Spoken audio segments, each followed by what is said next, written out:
this mandatory financial disclosure is huge.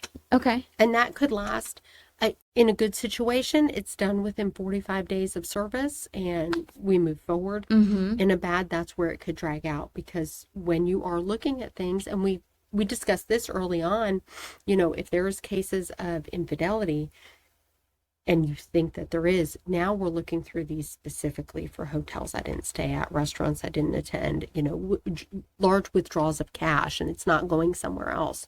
Where's the money going? So it's a very important step.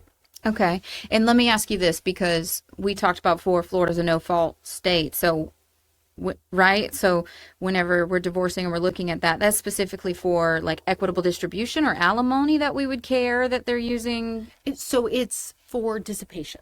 Okay. If your spouse has been seeing somebody else on the side, and prior to filing, they're taking an Amex card and they're staying at the Four Seasons, in Orlando with another woman, well, that's your money. Because you don't want the judge to say, well, we divide this credit card. I got you. And wait a minute, $10,000 of it went to flowers that did not go to me, and a hotel and a day spa experience. They went to, the Caribbean islands. I thought he was on a work trip, but it was not. So for our viewers, it's a red flag if your attorney isn't helping you to break that down, and they're trying to speed up the equitable distribution, right? Like if it's we'll just call a good half and half, a good attorney would fight for you and make sure that you're not getting debt that you don't have to pay for. If there are red flags like that, yeah, there's a question. If you're coming to your attorney like, look, we're just moving on. There's no issues. We've just grown apart. Yes, this is my debt. This is his debt, her debt. We accumulated. I expect that we divide it.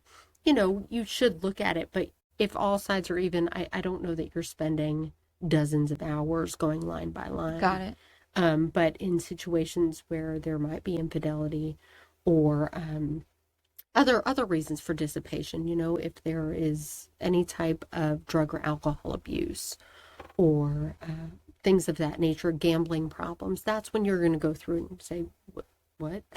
Okay. This is not me, and this was not a joint decision we made. And for those that are watching who they're not in the light with their financial situation, hearing you say things like this can help them go, and when they finally do get a chance. Because I know for me, when we got those documents, I started looking at things and I was like, hey, make sure you look, why is he cash apping this person every week and he's not sending us money? Like, we probably know a little bit more about where these places are, who these people are that they're sending money to, so you can help your attorney look for the right things if it is highly contested. Absolutely. And if you're in a marriage, like a longer term marriage, and you think, this has been coming on for years, and we both knew it, but neither of us did anything about it. I'm sure we had a few $100,000 in a savings account. Where did it go? Mm-hmm. I mean, you can recapture it if you think that something was done improperly.